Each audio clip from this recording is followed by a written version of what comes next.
وإياكم بما نقول. أقول ما تسمعون وأستغفر الله لي ولكم من كل ذنب فاستغفروه إنه هو الغفور الرحيم.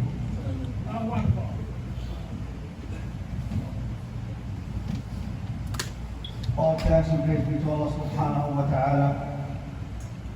I bear witness that there is no God worthy of worship but Allah subhanahu wa ta'ala, the one who rules. And we send out blessings and greetings and salutations upon Muhammad sallallahu alaihi wasallam. And I bear witness that he is the prophet and messenger, and his family and his companions and those that followed in his footsteps. Pray Allah subhanahu wa ta'ala and only die as Muslims. Today's topic is the Ummah between positivity and defeatism and its impact on the Muslim's life. The importance of this topic is that today the Muslims have been defeated by their enemy and the enemy of Islam. Then we justify this defeat, not realizing that by justifying these defeats, it only makes us continue getting used to being defeated, which only makes the enemy more stronger and keeps coming after the Muslims. The ones who are defeatists are the ones who always get used to being defeated. They lose hope in anything. It is a very dangerous disease. And the Ummah who always gets defeated and justified gets destroyed and makes it go backward to the ages of weakness and backwardness and prevents it from going forward. Even if it has all the qualifications and human resources who are able to achieve going forward. Allah subhanahu wa ta'ala mentioned in many verses of the Quran the people who are described as defeatists. And so did the Prophet ﷺ in his Sunnah. He told us about the people of Bani Israel and how Allah subhanahu wa ta'ala sent to them Musa alayhi salam as a messenger to save them from the oppressor Fir'aun and to only worship Allah subhanahu wa ta'ala. But rather, they blame Musa for being defeated. Also in Al-Madinah, how Allah subhanahu wa ta'ala put the fear in their hearts. Another verse is how they destroyed their own houses with their bare hands. And then Allah subhanahu wa ta'ala warns the Muslims not to get used to being defeated, saying that you are more superior. The defeatists are those who let the Prophet ﷺ down, with the Muslim one there was in desperate need for victory. And it was narrated by Tawban, may Allah be pleased with him. The Prophet ﷺ said, soon the nations will be summoned to you, just like those who are invited to a feast. And they said, will we be few in that day? The Prophet ﷺ said, no, you will be great in numbers, but you will be like the foam flowing down a river. And Allah will remove your steam from the chest of your enemies. And then He will insert feebleness in your own hearts for the love of this dunya and hating death. 2 billion people today, we are so attached to this dunya, and the only thing is we don't fear death. In the glories of the Ummah and its positive impact on the Muslim's life, we have a very glorious history that is rich and full of power, strength, pride, and dignity. The greatest power in our history is the human. Our ancestors, they have a trace in every country. They are the ones who brought to us this glorious history, which many of the Ummah youth today, they lose it or do not know nothing about it. They opened many countries, and the people embraced Islam with love and full submission to Allah subhanahu wa ta'ala. In every valley and every hilltop, they engraved the history, and they wrote it before we did.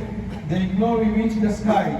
We must be proud to have ancestors like them that no other nation or Ummah have. Also, we must be proud that the Prophet ﷺ is the seal of all messengers, and Allah subhanahu wa ta'ala favored him over all the prophets. Also, we must be proud that the Quran is our book and our constitution, and it's the everlasting miracle.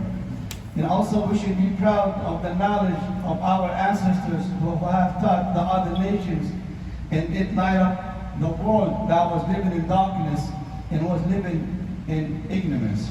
Muslim scholars with knowledge who invented science, math, like Al-Khwarizmi, who died in 234 Hijri, whose books in astronomy and data programming are being studied now in colleges.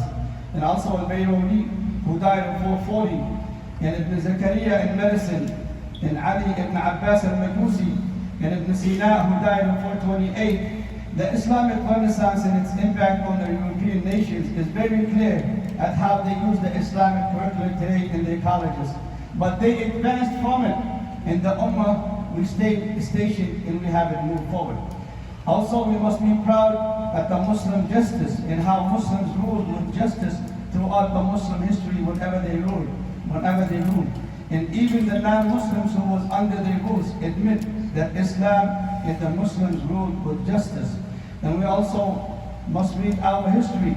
We can sense the glory and the pride of our forefathers, the companions and those who followed after them, and the scholars who struggled to bring this history of pride.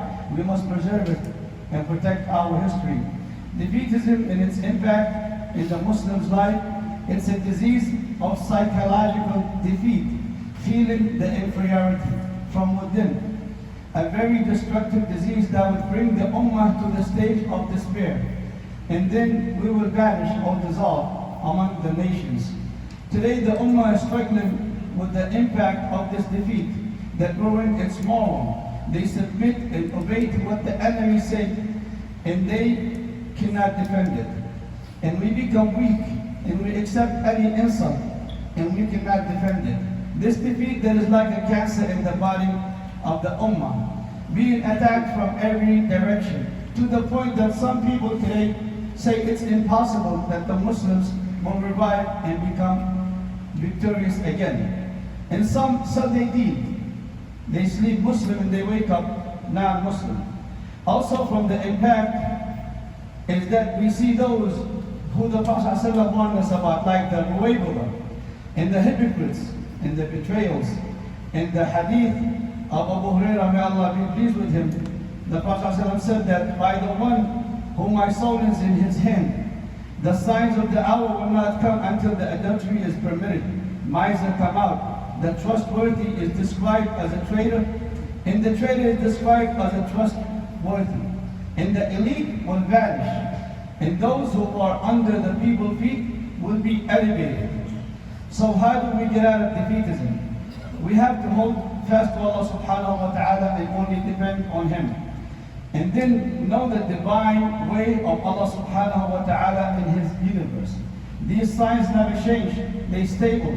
And the biggest proven sign today is in Gaza, how they face the biggest military machine today. Also spread the soul of hope and have confidence in Allah subhanahu wa ta'ala to defeat defeatism. And be proud of Islam and that you are a Muslim. And also read the biography and the life of the Prophet ﷺ in the history of the Ummah. And do not feel any defeat. Allah subhanahu wa ta'ala is the one who will give us victory, and do not be from those who say they did today because of defeatism.